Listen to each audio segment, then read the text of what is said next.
IPL 2026 play of రేస్లో మరో important match. ఈ రోజైతే ఏకనా స్టేడియం వేదికగా లక్నో టీం సిఎస్కే టీంతో మ్యాచ్ ఆడబోతున్నారు. అండ్ ఈ మ్యాచ్లో విజయం సిఎస్కే టీంకు చాలా అంటే చాలా ఇంపార్టెంట్. ఇన్ఫ్యాక్ట్ ఈ మ్యాచ్లో సిఎస్కే టీం గెలిచారంటే ప్లే ఆఫ్స్కు చాలా క్లోజ్గా వెళ్ళిపోతారు. వాళ్ళకి 14 పాయింట్స్ వచ్చేస్తాయి. అంతే నెక్స్ట్ 2 మ్యాచెస్లో చూసుకుంటే ఎస్ఆర్హెచ్ మరియు జీటీ టీమ్స్ ఆడబోతున్నారు. ఇందులో ఒక హోమ్ మ్యాచ్ ఉంది ఎస్ఆర్హెచ్ టీంతో. దీంతో సిఎస్కే టీం ఈ 2 మ్యాచ్లు ఒకటి గెలిచినా సరే 16 పాయింట్స్ వచ్చేస్తాయి. ఈజీగా ప్లే ఆఫ్స్కు క్వాలిఫై అయిపోయేందుకు అవకాశాలు ఉంటాయి. సో సిఎస్కే టీంకి నెక్స్ట్ 2 మ్యాచ్లో డూ ఆర్ డై సిచ్యువేషన్ రాకుండా ఉండాలంటే ఈ మ్యాచ్లో తప్పకుండా గెలవాలి. అలా కాకుండా ఈ మ్యాచ్లో ఓడిపోతే మాత్రం నెక్స్ట్ 2 మ్యాచెస్లో తప్పకుండా గెలిస్తేనే ప్లే ఆఫ్స్కి వెళ్తారని ప్రెజర్ ఏర్పడిపోద్ది. సో మనమైతే ప్రీవియస్గా లాస్ట్ వీకే ఈ 2 జట్ల మధ్య మ్యాచ్ చూసాం. అండ్ ఆ మ్యాచ్లో సిఎస్కే టీం లక్నో టీంని డిఫీట్ చేశారు. దీంతో ఈరోజు కూడా తమ ఛాన్సెస్ ఫ్యాన్సీ చేసుకుంటారు. ఇన్ఫ్యాక్ట్ ఈరోజు మ్యాచ్లో సిఎస్కే టీం కాస్త పెద్ద మార్జిన్తో గెలిస్తే టాప్ 3 కూడా వెళ్ళిపోవచ్చు. అంటే వాళ్ళు ఈ మ్యాచ్లో నార్మల్గా గెలిస్తే టాప్ 4లోకి వస్తారు. పంజాబ్ టీం వెనక నెట్టేస్తారు. బట్ అలా కాకుండా లక్నో టీంలో కాస్త పెద్ద మార్జిన్ తోడించి వాళ్ళు నెట్ హండ్రెడ్ ఇంప్రూవ్ చేసుకుంటే ఎస్ఆర్హెచ్ని కూడా వెనక నెట్టేయచ్చు. సో ఇలాంటి సినారియో కోసం ఆ నెట్ హండ్రెడ్ క్యాలిక్యులేషన్ చూసుకుంటే చాలా వరకు సిఎస్కే విత్ ఇన్ రీచ్లో కనిపిస్తున్నాయి. అంటే ఈ మ్యాచ్లో ఒకవేళ సిఎస్కే టీం ఫస్ట్ బ్యాటింగ్ చేయవలసి వస్తే లక్నో టీంను 32 లేదా అంతకంటే ఎక్కువ రన్స్ డిఫరెన్స్తో ఓడించాలి. లేదు చేసింగ్ చేయవలసి వస్తే లక్నో టీం పెట్టే టార్గెట్ను 16 లేదా అంతకంటే తక్కువ ఓవర్స్లో కొట్టాలి. సో రెండింటిలో ఏది జరిగినా సరే సిఎస్కే టీం యొక్క నెట్ హండ్రెడ్ ఎస్ఆర్హెచ్ టీం యొక్క నెట్ హండ్రెడ్ని దాటేస్తుంది. కానిస్టేబుల్ 3వ ప్లేస్కి వచ్చేస్తారు. అయితే ఈ మ్యాచ్లో సిఎస్కే టీం ఓడిపోవాలని చెప్పి చాలా టీంలు ప్రార్థన చేస్తాయి భయ్య. ఎందుకంటే వాళ్ళ అపోనెంట్ లక్నో టీం ఎలానో ప్లే ఆఫ్ రేస్లో లేరు. పాయింట్స్ టేబుల్లో లాస్ట్ ప్లేస్లో ఉన్నారు. దీంతో ఈ మ్యాచ్లో లక్నో టీం గెలిచిన ఎవరికి పెద్దగా సమస్య ఉండదు. అయితే సిఎస్కే టీం గెలిచారంటే మాత్రం ఎస్ఆర్హెచ్ మరియు పీబీకేఎస్ ఈ 2 జట్లకు బాగా గట్టిగా దెబ్బడిపోద్ది. మరి ముఖ్యంగా పీబీకేఎస్ టీంకి next 2 matches must win games అయిపోతాయి. వేరే ఎస్ఆర్హెచ్ టీం చూసుకున్న వాళ్ళు కూడా ట్రబుల్లో పడిపోతారు. ఇన్ఫాక్ట్ సిఎస్కే టీం మనం ప్రీవియస్గా చెప్పుకున్న ఈక్వేషన్ ప్రకారం గెలిస్తే ఇంకా డేంజర్ ఎస్ఆర్హెచ్ టీంకి. పైకి ఇంకో పాయింట్ ఏంటంటే ఎస్ఆర్హెచ్ టీం నెక్స్ట్ మ్యాచ్ ఎవరితో ఆడతారు సిఎస్కే టీంతోనే. దీంతో రోజు మ్యాచ్లో సిఎస్కే టీం ఓడిపోయి తమతో మ్యాచ్ కోసం లూజింగ్ మూమెంటంతో రావాలని చెప్పి ఎస్ఆర్హెచ్ వాళ్ళు కోరుకుంటారు. At the same time RR, DC, KKR ఈ 3 జట్లు కూడా ఈ మ్యాచ్లో సిఎస్కే టీం ఓడిపోవాలని కోరుకుంటారు. ఎందుకంటే ఆ 4th స్పాట్ ఇంకా వైడ్ ఓపెన్ అవుతుంది. సో ఈ రోజు మ్యాచ్లో సిఎస్కే టీం గెలిచారంటే డీసీ ఇంకా ఆల్మోస్ట్ అవుట్ అయిపోద్ది. ఎందుకంటే టాప్ 4 టీమ్స్కి 14 పాయింట్స్ వచ్చేస్తాయి. దీంతో ఇంకా డీసీ టీంకు అవుట్ సైడ్ ఛాన్సెస్ కూడా ఉండవు. వేరే ఆర్ఆర్ మరియు కేకేఆర్ టీమ్స్కి చూసుకుని ఇబ్బంది అయిపోద్ది. మరి ముఖ్యంగా ఆర్ఆర్ టీంకి టాప్ 4లోకి బ్రేక్ అవ్వడం అంత ఈజీగా ఉండదు. అంటే వాళ్ళు తమ నెక్స్ట్ మ్యాచ్లో గెలిచి 14 పాయింట్స్ సంపాదించినా సరే బయట ఉంటారు టాప్ 4కి.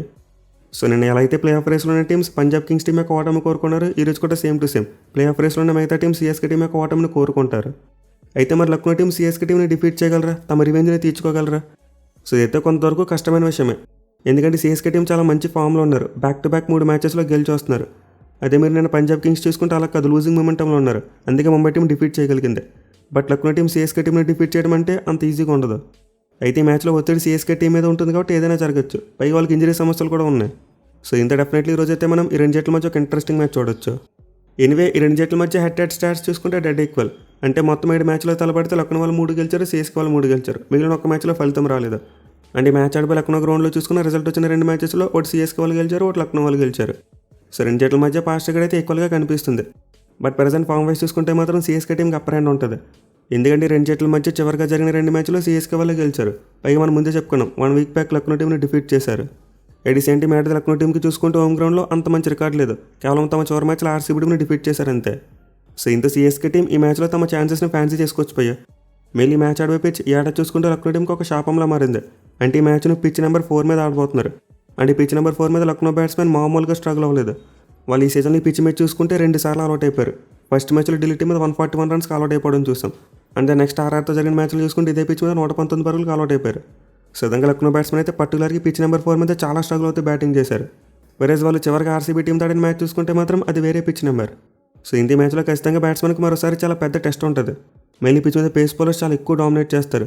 ఇన్ఫాక్ట్ లక్నో టీం అవుట్ అయిన 2 మ్యాచ్లు చూసుకుంటే 4 ఇన్నింగ్స్లు కలిపి మొత్తం 30 వికెట్లు పడ్డాయి. అయితే 30 వికెట్లు 3 వికెట్లు ఒక పేస్ బౌలర్సే తీశారు. సో ఇంత ఖచ్చితంగా మనమైతే ఈ మ్యాచ్ కోసం ఒక మంచి పేస్ బౌలింగ్ ఫ్రెండ్లీ వికెట్ని ఎక్స్పెక్ట్ చేయవచ్చు. ఇక టాస్ విషయానికి వస్తే మరీ అంత ఇంపార్టెంట్ ఫ్యాక్టర్ కాకపోవచ్చు. అంటే ఫస్ట్ బ్యాటింగ్ చేసినా కలవచ్చు, సెకండ్ బ్యాటింగ్ చేసినా కలవచ్చు. కేవలం చేయాల్సిందలా బెటర్ క్రికెట్ ఆడటమే. బట్ ఏమో లాస్ట్ టైం లక్నోలో మ్యాచ్ జరిగినప్పుడు లిటిల్ బిట్ రెయిన్ వచ్చింది.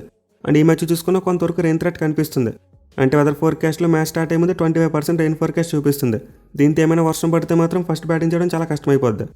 మళ్ళీ సిఎస్కే టీం వాళ్ళకి చేసింగ్ బాగా కలిసి వస్తుంది. వాళ్ళకి గత 3 మ్యాచ్లు కూడా చేసే గెలిచారు. సో సిఎస్కే టీం అయితే మోస్ట్లీ టాస్ కలిస్తే చేసింగే ప్రిఫర్ చేస్తారు. ఈమె లక్నో టీం కూడా చేసింగే ప్రిఫర్ చేయవచ్చు. ఎందుకంటే లాస్ట్ మ్యాచ్లో సిఎస్కే టీం మీద టార్గెట్ని డిఫెండ్ చేసుకోలేకపోయారు.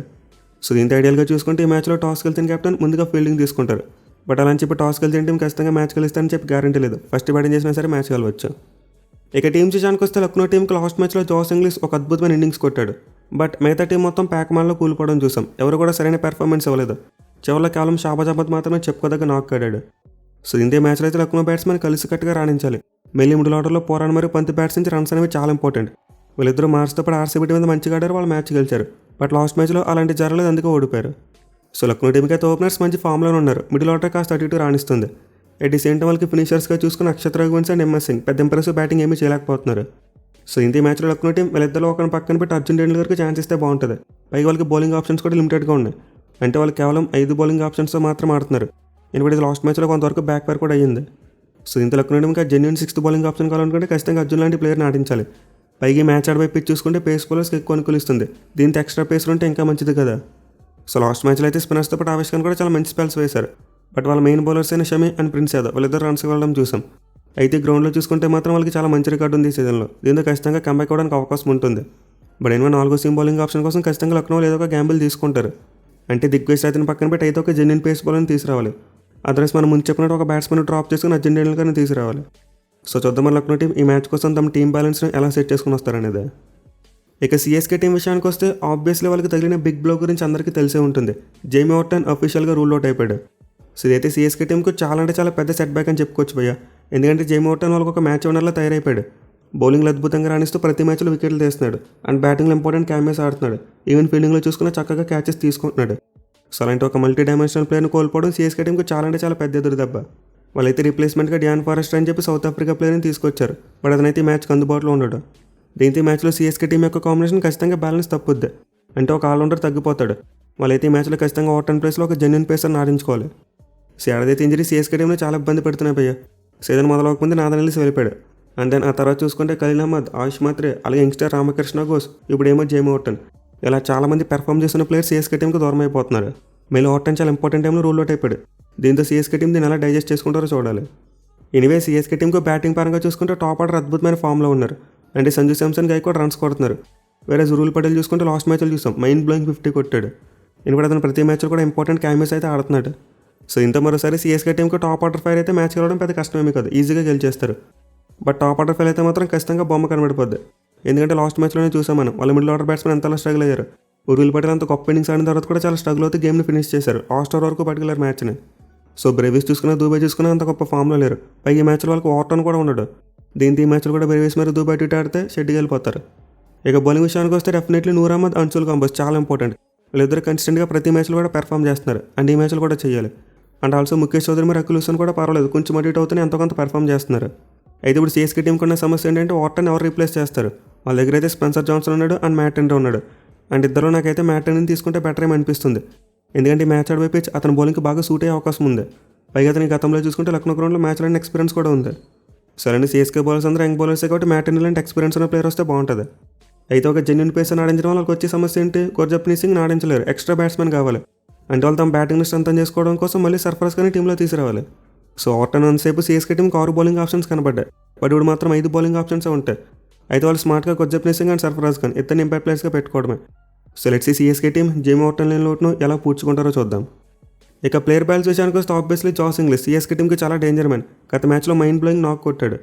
అండ్ దానికి ఆల్మోస్ట్ ప్రతి సిఎస్కే బౌలర్ మీద కూడా మంచి రికార్డే కనిపిస్తుంది. సో ఇంత మ్యాట్ హెన్రీ ఏమైనా టీంలోకి వస్తే అతనికి మరి జాస్ ఇంగ్లీష్ మధ్య ఒక మంచి బ్యాటిల్ ఎక్స్పెక్ట్ చేయొచ్చు మనం.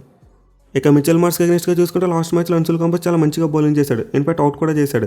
దీంతో మరోసారి ఇద్దరి మధ్య మనం ఒక మంచి బ్యాటిల్ చూడొచ్చు. అలాగే మనం నికోలస్ పురాన్ మరియు నూర్ అహ్మద్ బ్యాటిల్ గురించి కూడా మాట్లాడుకున్నాం. లాస్ట్ టైం వర్కౌట్ అయింది. మరి ఈసారి నికోలస్ పురాన్ నూర్ అహ్మద్కి అగెన్స్ట్గా ఎలాంటి ప్లాన్తో వస్తాడో చూడాలి.